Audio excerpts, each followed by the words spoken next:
खुलुमबाय गाबोन आगस्तनि 6 तारिख बे समाव जोङो गाबोन जि 6 तारिख दिनाव चिरां जिल्ला दुलाराय फरायसा आफादा बाथि जि बड'लेण्ड मुंख्लं ट्रफि बादायलायनाय बे हाबाफारिखौ दिनै चिरां जिल्ला एबसुआ बासुगाव दख'रा दुलाराय फरायसा आफादनि सिङाव थानाय रनसायदाम दालाय आफाद बेनिनो जि गसाइगामिनि नैबे जोंफुं गेलेग्रा फोथाराव जि मोनसे बादायलायनायनि जि मोनसे हाबाफारि बेखौ खुंनो थाखाय थाम-थिम खालामबाय। गाबोन जागायनानै बियो 3थायाव जागोन। जि ओपनिं मोनसे खेला बियो 3थानिफ्राय जागायगोन आरो बियो जोबथा जि खेला आगस्तनि 10 तारिखआव बे जोबहैगोन। दा नैबे गासै हाबाफारिया जि दुलाराय फरायसा आफादनि बिथांखि बा थांखि बा बिनि जि मोनसे मिशन बड'फा गोजोआरि मावसोलायनायनि थांखि बे मावथांखिनि दारैनो नैबे जि 13 बोसोर सिंनि हौवासाफोरनि जि मोनसे बेयाव जोलुर बादायलायनाय जों बेखौ बेयाव खुंफुंनो थाखाय थाम-थिम खालामबाय। बे बादायलायनायाव गासै मोन 7 दख'रानि जोंनि आन्डार 13 जायफोरा जोंनि 13 बोसोर बैसो सिंनि हौवासाफोर बे जोंनि गेलेगिरि बिथांमोना बेयाव बाहागो लाफैगोन। गाबोन गिबि सानाव बेजिं दख'रा आरो बासुगाव दख'रानि सिङाव नैबे गिबि जि मोनसे ओपनिं खेला बे गाबोन जानो थांगासिनो दङ। जोबोद मोजां मोनसे बेयाव खेला जागोन। बेबायदिनो जोङो दुलाराय फरायसा आफादा जिहेतु थांनाय बोसोरनिफ्राय बेयाव 13 बोसोर सिंनि हिन्जावसाफोरनिबो बेयाव जिहेतु जोलुर बादायलायनाय जि मोनसे हाबाफारि बेखौ बिथांमोना जागायबाय। चिरां जिल्लायाबो एबार जोङो मोनसे टीम बख'नानै फैगौ जि जोबथा फाइनाल बादायलायनाय बे हाबाफारियाव जोङो आइजोफोरनिबो 13 बोसोर सिंनि जि जोंनि हिन्जावसाफोरनि बादायलायनाय जों बेखौबो बेयाव थि खालामनानै दोननाय जाबाय।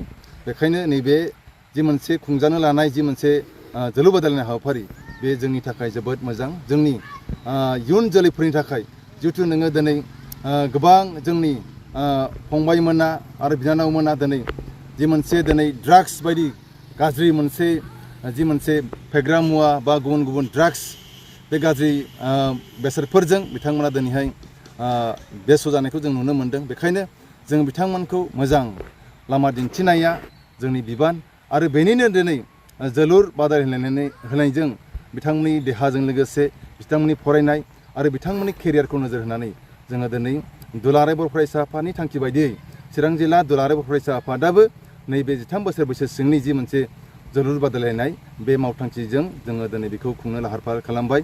गाबोननि जि ओपनिं बे ओपनिंआव जोबोद मोनसे नायनो गोनां माखासे हाबाफारिफोरखौ जोङो लानाय जादों।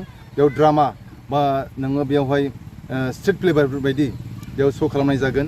लोगोसे मोसानाय थागोन आरो गुबुन गुबुन बेयाव हाबाफारि थागोन। बेखायनो नैबे समाव बासुगाव दख'रा दुलाराय बर' फरायसा आफादनि सिङाव थानाय गासैबो जोंनि बर' रायजो राजा आरो बिसेसकरि जोंनि रनसायदाम दालाय आफादनि सिङाव थानाय जोंनि मानगोनां रायजो राजा आइ आफा आरो जोंनि गासैबो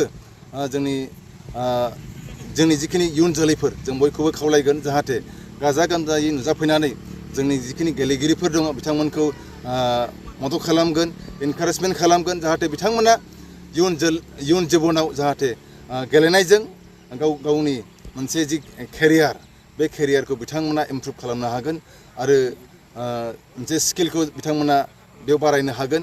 जिहेतु एबार जोङो नुबाय जि दुलाराय बर' फरायसा आफादनि बड'फा जि मोनसे FC माने फुटबल क्लाब बे फुटबल क्लाबा दिनै स्टेट लेभेलाव बिथांमोना मोनसे टुर्नामेन्ट नोङो गेलेनानै दिनै बिथांमोना जोबोर मोनसे जाफुंसार जानो हाबाय आरो बिसेसकरि चिरां जिल्लानिफ्रायबो 2 जोंनि गेलेगिरिफ्रा दिनै नेसनेल लेभेलाव गेलेनायनि थाखाय बड'फा FCनिफ्राय बिथांमोना सायख'जाबाय।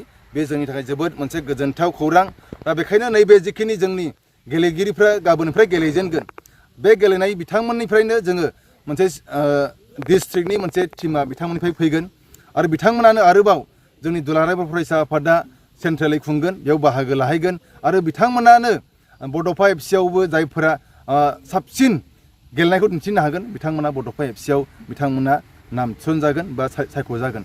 दा बेबायदिनो फारि फारि दिनै स्टेट लेभेल नेसनेल लेभेलाव दिनै आइ लिग गेलेनो थाखाय थाम-थिम जादों। जोङो बेखौ नुबाय थानाय जादों। दा बेखायनो जेरैबायदि दिनै दुरान्ड कापआव बड'लेण्ड FCआ जेरैबायदि देखायदों बा जोंनि बड'लेण्ड हालामाव दिनै गेलेनाया जेरैबायदि दिनै मोनसे मोजां मोनसे राहा लामा जिउ राहा लामानिबो जोङो दिनै नुनो मोन्दों दा बेखायनो नैबे गेलेनाय बिथिङाव जाहाथे जोंनि गासैबो रायजो राजाया सिरि मोननो आरो दुलाराय बर' फरायसा आफादा जाय थांखिखौ जाय बिथांखिखौ लानानै दिनैहाय आवगायदों बे बिथिङाव गासैबो रायजो राजानि जोङो मदद मोनगोन आरो बिथांमोना जोंखौ हेफाजाब खालामगोन जों बेखिनिखौ बयनिसिमबो आसा खालामदों आं गसाइनाव आर'ज खालामदों जाहाथे जि सानबानि 6निफ्राय सानबा 10 थारिखसिम बे जिखिनि दिनै बेयाव गेलेनो थाखाय बेयाव थाम-थिम खालामबाय बे दिना जाहाथे जोंनि गासै गेलेगिरिफ्रा मोजाङै गेलेनो हायो बेखौ आं गसाइनाव आर'ज खालामबाय गोजोन्थों।